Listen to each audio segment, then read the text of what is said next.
ओम शांति। आज 22 नवंबर की अव्यक्त वाणी है। रिवाइज डेट है 21/1/87 की मुरली है। हेडिंग है स्वराज्य अधिकारी ही विश्व राज्य अधिकारी। आज भाग्य विधाता बाप अपने सर्वश्रेष्ठ भाग्यवान बच्चों को देख रहे हैं। बाप दादा के आगे अब भी सिर्फ सिर्फ ये संगठन नहीं है, लेकिन चारों ओर के भाग्यवान बच्चे सामने हैं। चाहे देश विदेश के किसी भी कोने में है, लेकिन बेहद का बाप बेहद के बच्चों को देख रहे हैं। ये साकार वतन के अंदर स्थान की हद आ जाती है, लेकिन बेहद बाप के दृष्टि की सृष्टि बेहद है। बाप की दृष्टि में सर्व ब्राह्मण आत्माओं की सृष्टि समाई हुई है, तो दृष्टि की सृष्टि में सर्व सम्मुख है। सर्व भाग्यवान बच्चों को भाग्य विधाता भगवान देख देख हर्षित होते हैं, जैसे बच्चे बाप को देख हर्षित होते हैं। बाप भी सर्व बच्चों को देख हर्षित होते हैं। बेहद के बाप को बच्चों को देख रूहानी नशा व फकुर है कि एक एक बच्चा इस विश्व के आगे विशेष आत्माओं की लिस्ट में है। चाहे 16,000 की माला का लास्ट मणका भी है, फिर भी बाप के आगे आने से, बाप का बनने से विश्व के आगे विशेष आत्मा है। इसलिए चाहे और कुछ भी ज्ञान के विस्तार को जान नहीं सकते, लेकिन एक शब्द बाबा दिल से माना और दिल से औरों को सुनाया तो विशेष आत्मा बन गए। दुनिया के आगे महान आत्मा बन गए। दुनिया के आगे महान आत्मा के स्वरूप में गायन योग्य बन गए। इतना श्रेष्ठ और सहज भाग्य है, समझते हो?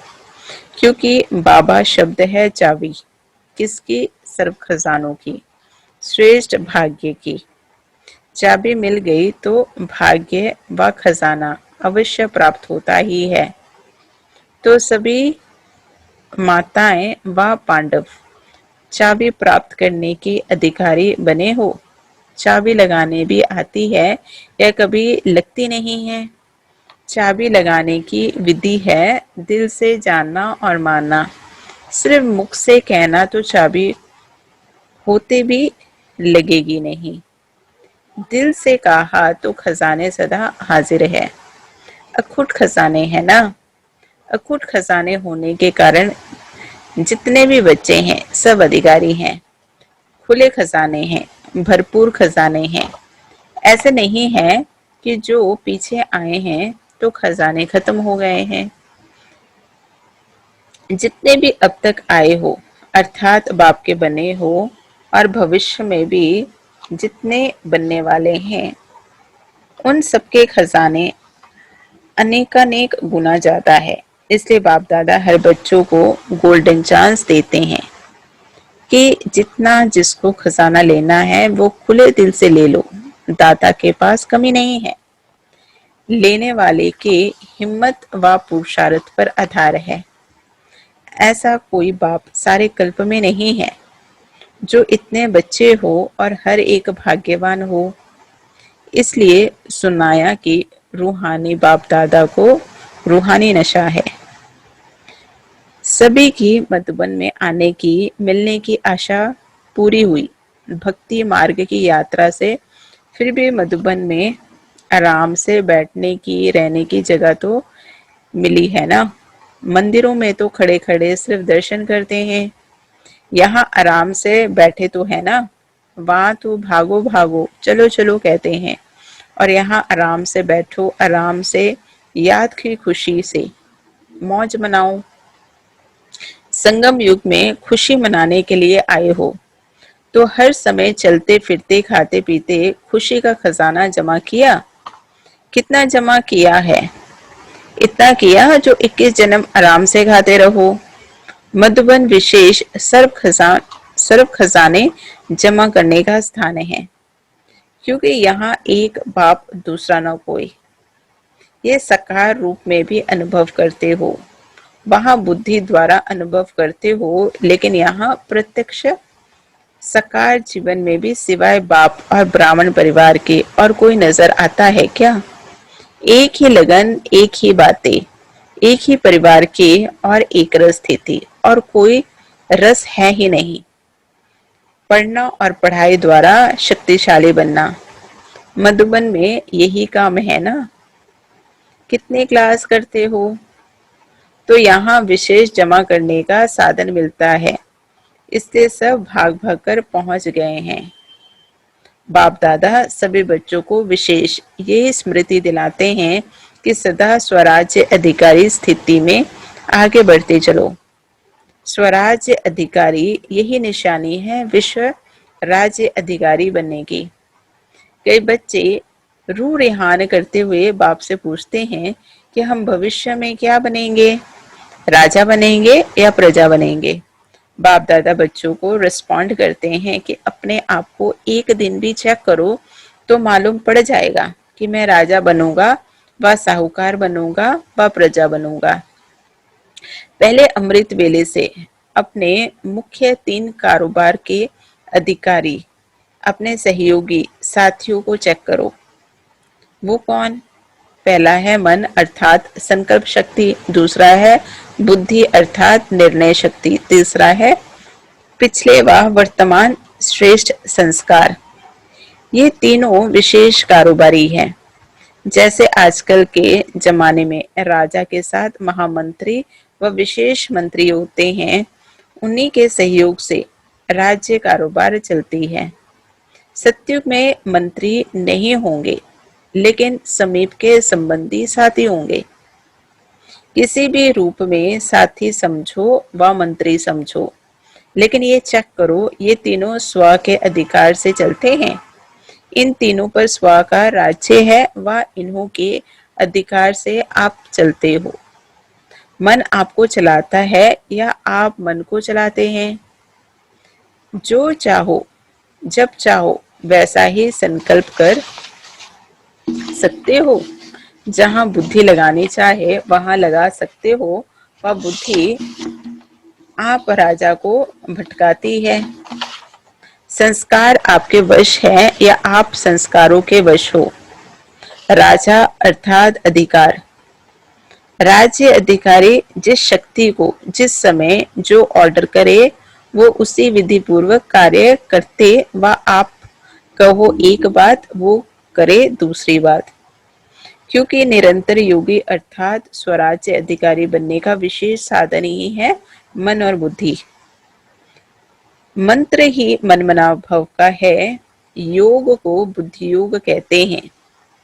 तो अगर ये विशेष आधार स्तंभ अपने अधिकार में नहीं है, वह कभी है कभी नहीं है, अभी अभी है अभी अभी नहीं है,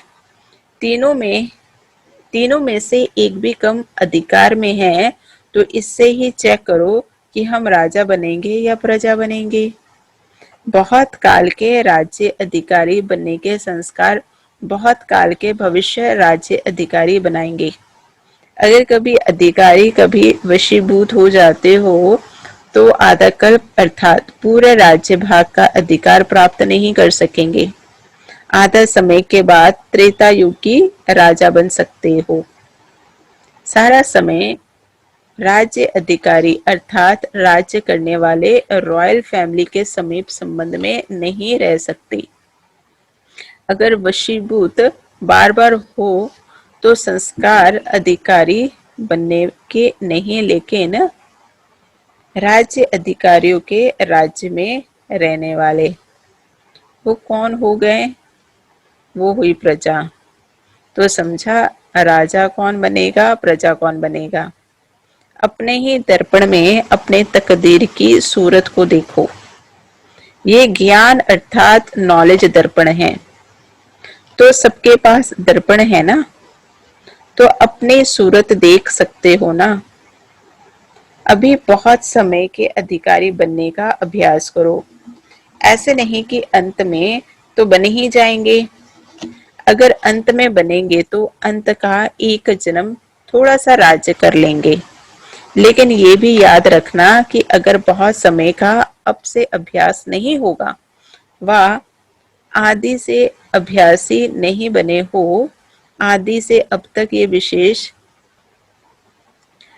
विशेष कार्यकर्ता आपको अपने अधिकार में चलाते हैं व डगमग स्थिति करते रहते हैं, अर्थात धोखा देते रहते हैं, दुख की लहर का अनुभव कराते रहते हैं, तो अंत में भी धोखा मिल जाएगा। धोखा अर्थात दुख की लहर जरूर आएगी, तो अंत में भी पश्चाताप के दुख की लहर आएगी। इसलिए बाप दादा सभी बच्चों को फिर से स्मृति दिलाते हैं कि राजा बनो और अपने विशेष सहयोगी कर्मचारी व राज्य कारोबारी साथियों को अपने अधिकार से चलाओ। समझा? बाप दादा यही देखते हैं कि कौन कौन कितने स्वराज्य अधिकारी बने हैं। अच्छा, तो सब क्या बनना चाहते हो? राजा बनना चाहते हो तो अभी स्वराज्य अधिकारी बने हो व यही कहते हो बन रहे हैं, बन तो जाएंगे, गे नहीं करना, जाएंगे। तो बाप भी कहेंगे अच्छा राज्य भाग देने को भी देख लेंगे, सुनाया ना, बहुत समय का संस्कार अभी से चाहिए। वैसे तो बहुत काल नहीं, थोड़ा काल है, लेकिन फिर भी इतने समय का भी अभ्यास नहीं होगा तो फिर लास्ट समय ये उल्हाना नहीं देना। हमने तो समझा था लास्ट में ही हो जाएगा, इसलिए कहा गया है कब नहीं अब। कब हो जाएगा नहीं, अब होना ही है, बनना ही है। अपने ऊपर राज्य करो, अपने साथियों के ऊपर राज्य करना नहीं शुरू करना। जिसका स्व पर राज्य है उसके आगे कभी भी स्नेह के कारण सर्व साथी भी, चाहे लौकिक चाहे अलौकिक, सभी जी हजूर कहते हुए साथी बनकर के रहते हैं। स्नेही और साथी बन हाजी का पाठ प्रैक्टिकल में दिखाते हैं। जैसे प्रजा राजा की सहयोगी होती है, स्नेही होती है, ऐसे आपकी ये सर्व कर्मेंद्रियां विशेष शक्तियां सदा आपके स्नेही सहयोगी रहेगी और इसका प्रभाव सकार में आपके सेवा के साथियों व लौकिक संबंधियों साथियों में पड़ेगा। देवी परिवार में अधिकारी बन ऑर्डर चलाना ये नहीं चल सकता। स्वयं अपने कर्मेंद्रियों को ऑर्डर में रखो तो स्वतः आपके ऑर्डर करने के पहले ये सर्व साथी आपके कार्य में सहयोगी बनेंगे, स्वयं सहयोगी बनेंगे। ऑर्डर करने की आवश्यकता नहीं, स्वयं अपने सहयोग की ऑफर करेंगे क्योंकि आप स्वराज अधिकारी हुए। जैसे राजा अर्थात दाता, तो दाता को कहना नहीं पड़ता अर्थात मांगना नहीं पड़ता, तो ऐसे स्वराज्य अधिकारी बनो। अच्छा, ये मेला भी ड्रामा में नूंद था। वह ड्रामा वाह कह बाबा कहते हैं वाह ड्रामा कह रहे हैं ना। दूसरे लोग कभी हाई ड्रामा कहेंगे, कभी वाह ड्रामा, और आप सदा क्या कहते हो? वाह ड्रामा वाह। जब प्राप्ति होती है ना तो प्राप्ति के आगे कोई मुश्किल नहीं लगता है। तो ऐसे ही जब इतने श्रेष्ठ परिवार से मिलने की प्राप्ति हो रही है तो कोई मुश्किल नहीं लगेगा। मुश्किल लगता है, खाने पर ठहरना पड़ता है। खाओ तो भी प्रभु के गुण गाओ और क्यू में ठहरो तो भी प्रभु के गुण गाओ। यही काम करना है ना। ये भी रिहर्सल हो रही है, अभी तो कुछ भी नहीं है, अभी तो और वृद्धि होगी ना। ऐसे अपने को मोल्ड करने की आदत डालो, जैसा समय वैसे अपने आप को चला सके। तो जमीन में सोने की भी आदत पड़ गई ना। ऐसे तो नहीं खटिया नहीं मिली तो नींद नहीं आई, टेंट में भी रहने की आदत पड़ गई ना। अच्छा लगा, ठंडी तो नहीं लगती। अभी सारे आबू में टेंट लगेंगे। टेंट में सोना अच्छा लगा या कमरा चाहिए? याद है पहले पहले जब पाकिस्तान में थे तो महारथियों को ही पट पर सुलाते थे। जो नामी ग्रामी महारथी होते थे उन्हों को हॉल में पट में 3 फुट देकर सुलाते थे। और जब ब्राह्मण परिवार की वृद्धि हुई तो कहाँ से भी शुरुआत की, टेंट से ही शुरू की ना। पहले पहले जो निकले वो भी टेंट में ही रहे, टेंट में रहने वाले महात्मा हो गए। सकार पाठ होते भी टेंट में ही रहे। तो आप लोग भी अनुभव करेंगे ना।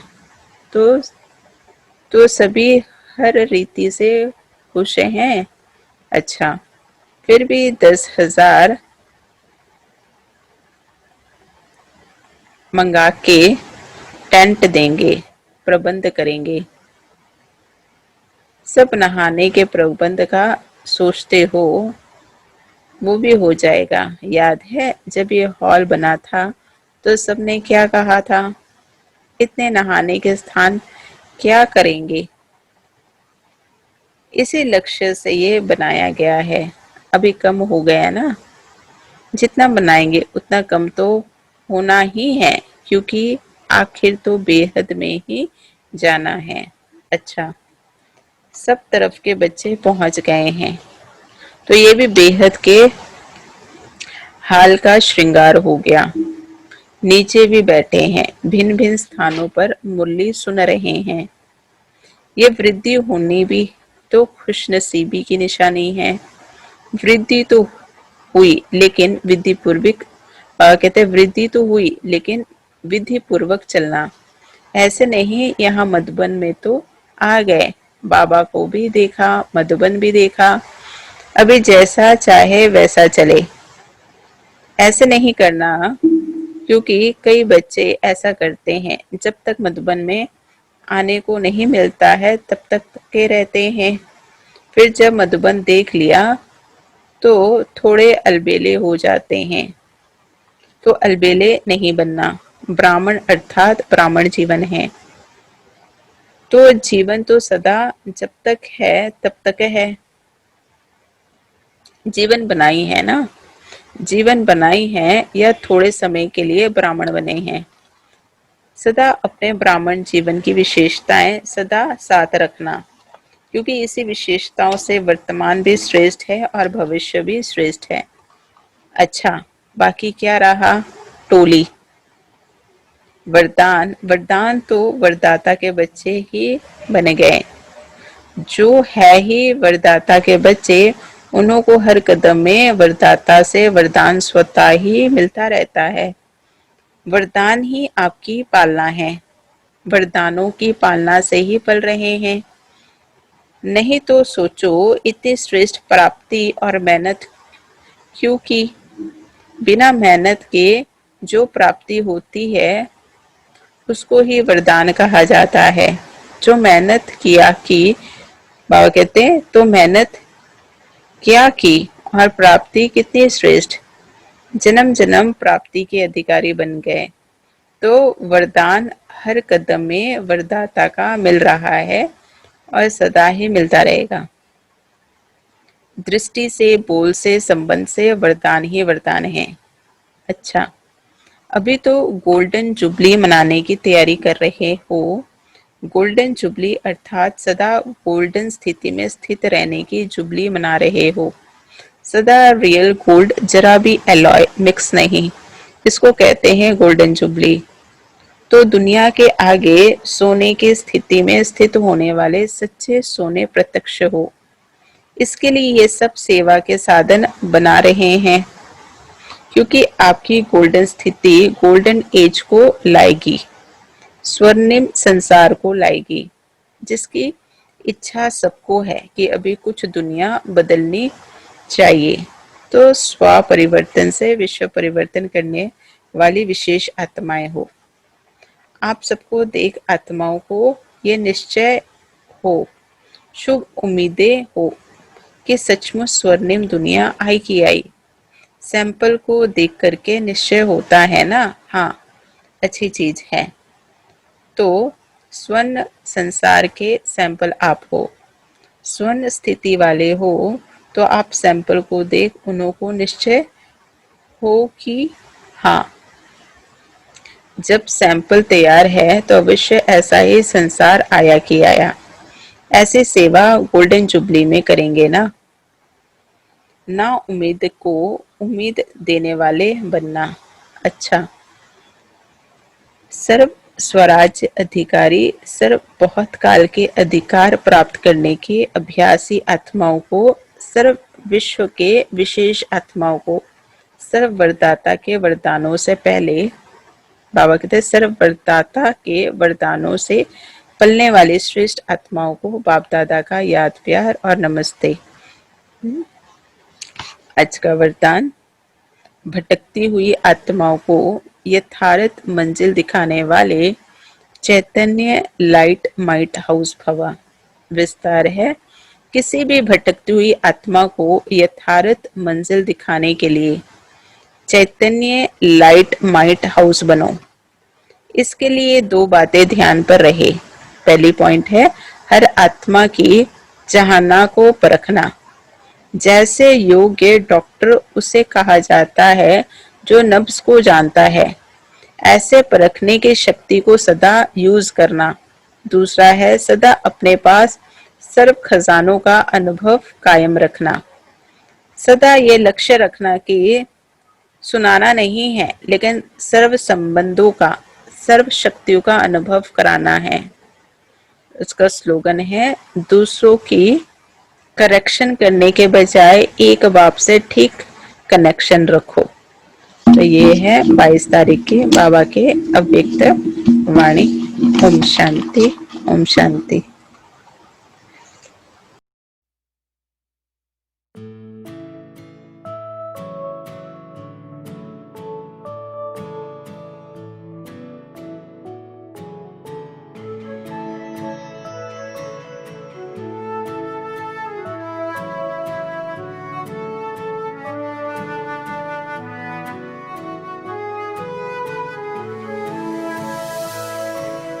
तेरी पालना ओ बाबा, पावन हमें बनाए, उड़ के फरिश्ता बन अब हम तेरे पास आए। तेरी पालना ओ बाबा,